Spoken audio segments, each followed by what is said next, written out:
Tunic excels at hiding the answer to a puzzle in plain sight, and rewards the player for experimenting with their abilities.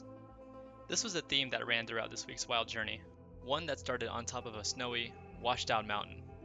Unable to pass through the huge iron door, I took a hidden side path down into the quarry, which I soon found to be a very treacherous place. Okay. What I hadn't noticed yet was that my health bar had shrunk to the size of a pebble, and I wouldn't notice that for a while. Instead, I was much more focused on the new enemies, those who could deal with me from a variety of ranges and packed a significant punch. Yet I also noticed that I didn't have much health either, and my new magic wand did significant damage.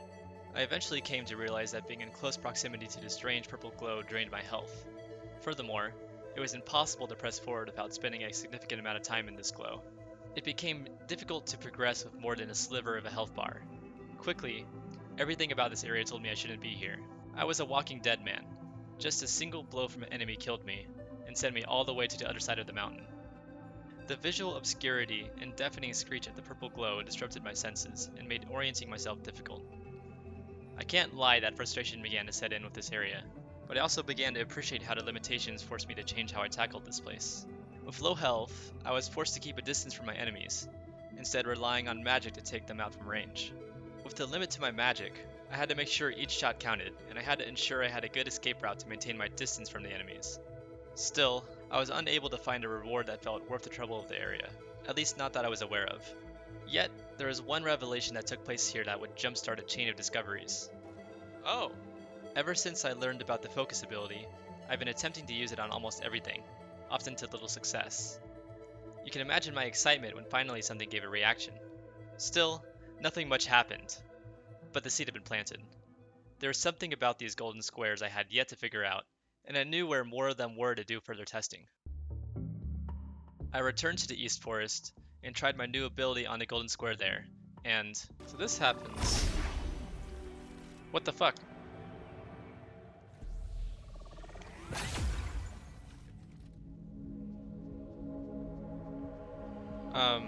I was yet to understand why this worked, considering the other had no reaction. Unfortunately, there was little to do at this square, so I moved on to the one in the overworld. There, I finally uncovered something significant. A sub-dimension of sorts that allowed me to quickly travel between different points in the world. This sequence of events was truly amazing, and I felt as if I had figured something out that I wasn't supposed to know about. I'm still unsure if this is the intended sequence, but I did later notice that this discovery was something the game had already told me about, though expertly hidden within the game manual. Either through careful study of the manual, or through consistent experimentation, a player can discover this ability on their own, and I'm so glad that the game chooses to gently nudge the player in the right direction, instead of telling them outright. I felt like I was breaking progression, and getting to places I wasn't yet meant to be, which is so exciting. The dimension I had traveled to appeared to be the same I had visited twice before, and held the mysterious deity trapped within the prisms. A couple other notable things here is a strange sword, which I recognize to be the sword from the title screen, and a teleportation that brings you inside some strange machine. The most exciting discovery, though, was the teleportation that brought me down into a new area, the ruined atoll.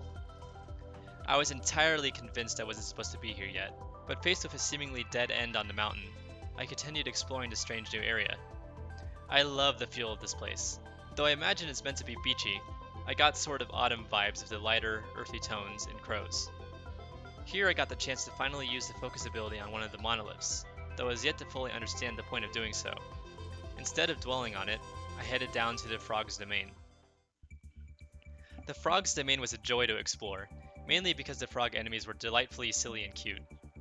I felt like I was infiltrating a secret hideout, and generally had a lot of fun fighting my way through the enemies. The southern vault light at one end, though whatever it was holding had been stolen away. I've yet to find a solid answer on exactly what it was, but I figure it might have been the green key, which I would later find. The other side of the domain gave me a more exciting item. After stuffily firebombing a crowd of frogs, I got what I'm going to call the grapple hook. Finally, a hunch of mine has proven correct, and I'm rewarded with one of the most fun mechanics in the game. Of course, grappling around is a joy in of itself, but you also have the ability to lasso enemies towards you, and that is twice as fun. Enemies who would previously keep their distance, such as the crows and spiders, I could now bring in close to finish off with my sword. With the grapple, I explored the rest of the ruined atoll. lighting all but one monolith. Here, I learned how the monoliths work, and what lighting them does. It appears they transport power that's provided by the strange material mined in the quarry, the same that reduces my health just by being in its mere presence. From here, I decided to return to the mountain, but not in the same direction I had approached earlier. In my first exploration of the mountain, I found the other side of the path blocked by the shielded guard. With my lasso, I finally came up with a devious plan to get by him. Once here, I went to work lighting monoliths and received a very interesting experience in the far distant background. I have no clue what this door leads to, or even how to get down there, but I'm sure I'll stumble upon it eventually. Despite my new grapple hook ability, I don't make much more progress than before, and instead return to the ruined atoll and light the last monolith. This gave me a teleportation I was not expecting. Okay.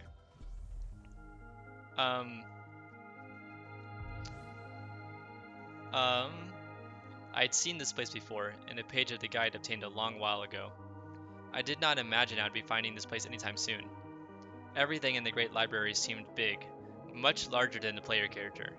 It was here where I first discovered this. Okay. Okay. I've yet to really understand what the purpose of this place is yet. I tried offering one of the trinkets, but nothing happened. I'm missing some sort of information, but I have a feeling that this is the true resting place of the hero, and the hero, it seems, is me. Or at least they look a lot like me, though there are some key differences, namely the crown he wears. In the Great Library, I get a lot of new information. I learned that the strange purple power lines were created here, and find plenty of new manual pages. I also finally learned what the cards are for, and even get a general guide to what each does. I had a feeling they were something similar to the charms from Hollow Knight, but it was great to have a confirmation. Furthermore, I learned earlier that coins earn the player more slots for these. I always appreciate a mechanic like this. They change the game up just enough that a player can form a strategy around their use. Speaking of forming strategies, let's talk about the boss.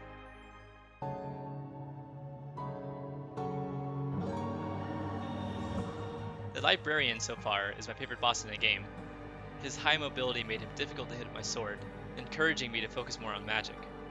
There were many different approaches I took here. The wand made more consistent damage, but did very little per hit. I tried lassoing him in to hit him with my sword, but I couldn't always get him close enough. I, instead, settled with using the shotgun, a weapon I had previously overlooked as useless. However, in a boss fight where I wasn't able to do damage very often, maximizing the damage whenever I had a chance was perfect. When paired with the lasso, as well as the occasional sword swipe, it made for a very satisfying fight. I could focus solely on dodging his moves, waiting for him to summon more enemies to fuel my magic from, and then pull off a combo that took a good chunk of his health bar. He was a hard boss, but never felt unmanageable, and I was very satisfied once I beat him.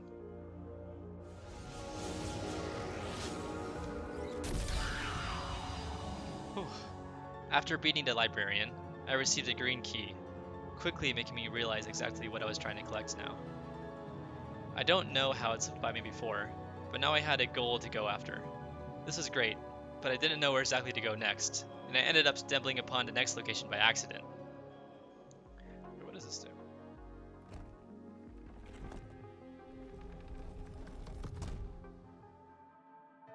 The Forest Fortress had multiple locations I had previous maps for, and it was great to finally find the locations I had been teased about for a long time. Here, I found a very interesting page. On one side it foreshadowed the locations of each key, but on the other it gave me a familiar image. It looked like me, but I knew it wasn't. The figure in the image is the old hero, and the text had two interesting phrases.